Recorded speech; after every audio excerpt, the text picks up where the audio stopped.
To understand the plot, you must understand the war.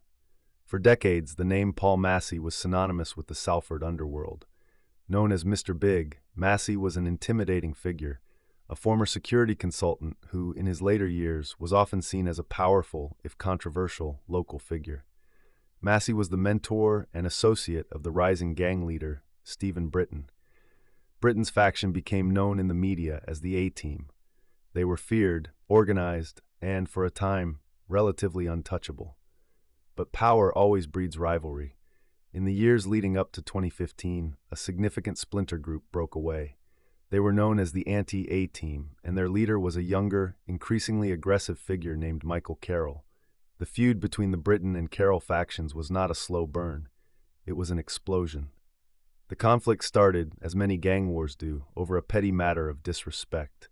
But once the violence began, it escalated rapidly. There were drive-by shootings, acid attacks, and escalating threats. The rules of the old Salford underworld, where family and friends were usually off-limits, were shattered. Caroll and his associates were pushing back hard against Britain's established power. But the feud reached a horrific turning point in the summer of 2015. On the evening of July 26, 2015, Paul Massey was returning to his home in Salford. He was speaking on the phone to his girlfriend when a lone gunman emerged from the shadows. The gunman, later identified as Mark Fellows, an associate of Micheal Caroll, was armed with an Uzi submachine gun. He opened fire, killing Massey instantly in a hail of bullets near his own front door. The message was clear. No one was untouchable. The murder of Paul Massey, the most powerful man in Salford, shocked the city and irrevocably changed the landscape of organized crime in Britain. For Stephen Britton and the A-Team, the killing was not just a blow to their business. It was an unforgivable personal insult. Revenge became the only acceptable option, and they knew exactly who they were going after. Caroll, fearing the inevitable retribution, had already fled the country, believing he would be safe on the Spanish coast.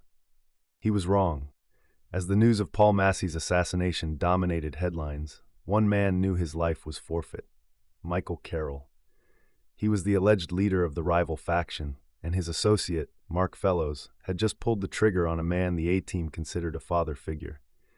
Caroll's instinct was to run. He fled Britain immediately, choosing the tried and tested refuge of the European criminal underworld, the Costa del Sol in Spain. This stretch of coast, running through Fuengirola and Marbella, has long been a haven for British fugitives, offering sun, luxury apartments, and enough anonymity to hide in plain sight. But the A-Team wasn't going to wait for justice. For them, justice was immediate and brutal. They wanted Caroll found, and they wanted a message sent that no one kills their leader and lives to tell the tale. Stephen Britton, the A-Team's alleged commander, personally orchestrated the revenge mission. Tracking down a fugitive among the thousands of expatriates in Spain is an immense task. But the modern gangland war is not fought with telegrams. It's fought on encrypted phones and digital trails. Intelligence, likely gathered through informers and digital monitoring by Greater Manchester Police, was suggesting Britton and his men knew exactly where Caroll was hiding. They weren't just guessing, they had a location. The A-Team mobilized their strike force. This wasn't a spontaneous bar fight, it was a planned assassination. Members of the gang flew to Malaga, blending in with tourists, but their purpose was deadly.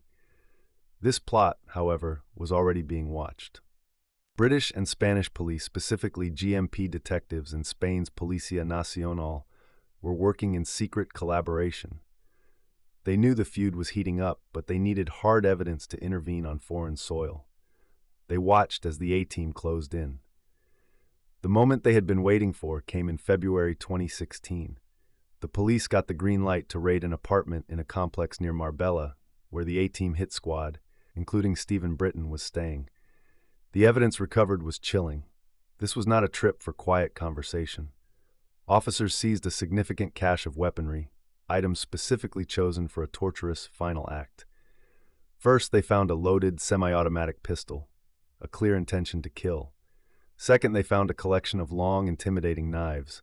These were tools for inflicting pain and terror. But the most disturbing find was the weighted body vest. This wasn't protective armor. This was a tool for disposal. Detectives believe the A-Team planned to abduct and brutally murder Caroll, wrap his body, strap on the weighted vest, and then dump him deep into the Mediterranean Sea. The weighted vest would ensure his body was never found, leaving no evidence, and creating an eternal, terrifying mystery for the rival gang. The police had interrupted a murder plot just hours before the alleged hit was due to take place. The raid was a success. Stephen Britton and his associates were arrested on the spot. The plot to avenge Paul Massey was thwarted. However, the arrest was not the end of the story. Despite the overwhelming evidence of a planned execution, Spanish authorities, perhaps citing a lack of direct proof of a completed crime on their soil, made a controversial decision. Britton and his associates were released. The A-Team walked free. The revenge mission had been stopped, but the war itself was far from over. Micheal Caroll, learning of the foiled plot, didn't wait to see if the A-Team would try again. He vanished from the Costa del Sol, heading to new, even more distant safe havens, first Thailand and then Dubai. But the violence they left behind in Salford was about to reach a sickening new low. In the immediate aftermath of the Marbella raid, Micheal Caroll was safe, and the A-Team leadership was back in Salford, having escaped serious charges in Spain. But the appetite for revenge had not been satisfied. If they couldn't get the leaders, they would target the associates. What happened next demonstrates the sickening depths to which the feud had sunk. Just 8 months after the foiled plot in Spain, the violence struck a family home in Salford with indiscriminate cruelty. On a quiet October evening, 2 gunmen burst into the home of the Hickey family. The intended target was an associate of Micheal Caroll, but he wasn't there. Instead, the gunmen fired their weapons, striking Jane Hickey and her 7-year-old son, Christian Hickey Jr., as they stood in the doorway. Both were seriously injured, suffering devastating gunshot wounds. The shooting of a small child and his mother was universally condemned and shocked a community already hardened by gang violence. It proved that the rules of the old underworld were truly dead. The A-Team leadership, including Britton, would later face charges relating to this incident, highlighting the relentless, vengeful nature of their campaign. For years, the gang war continued to rage, marked by sporadic shootings and attacks. The police and courts were working tirelessly to untangle the web of loyalty and betrayal that powered the feud. The key to finally bringing justice for Paul Massey was not in Spain, but back in the UK. In 2018, the hitman Mark Fellows was finally brought to trial. The evidence was damning. He was convicted not only of the murder of Paul Massey, but also of a second gangland execution, that of Massey's close friend, John Kinsella. Kinsella had been shot dead in a similar execution-style killing near his home. Fellows was sentenced to a whole life order, meaning he will spend the rest of his natural life in prison. He had pulled the trigger, delivering the fatal blow that started the entire bloody chain of events. In the eyes of the law, the score was settled. But in the underworld, the personal rivalry, the driving force behind the Marbella plot, was still very much alive. With Mark Fellows locked away, and key A-Team members later jailed for their roles in other violence like the Hickey shooting, the official gang war was declared over. But the 2 men whose rivalry defined the decade, Stephen Britton and Micheal Caroll, were now scattered across the globe.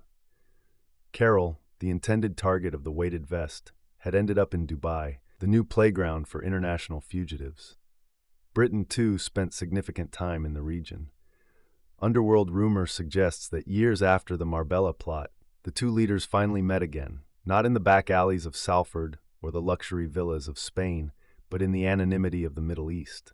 They reportedly had a final face-to-face confrontation, a straightener, a final settling of scores, which some claim ended the personal aspect of the feud once and for all. Whether or not that final rumor is true, the story remains a grim lesson.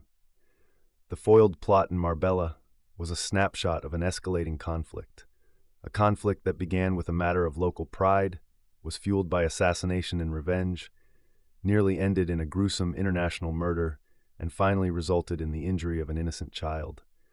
The plot to kill Micheal Caroll was stopped, but the cost of the Salford Underworld War was already paid in full.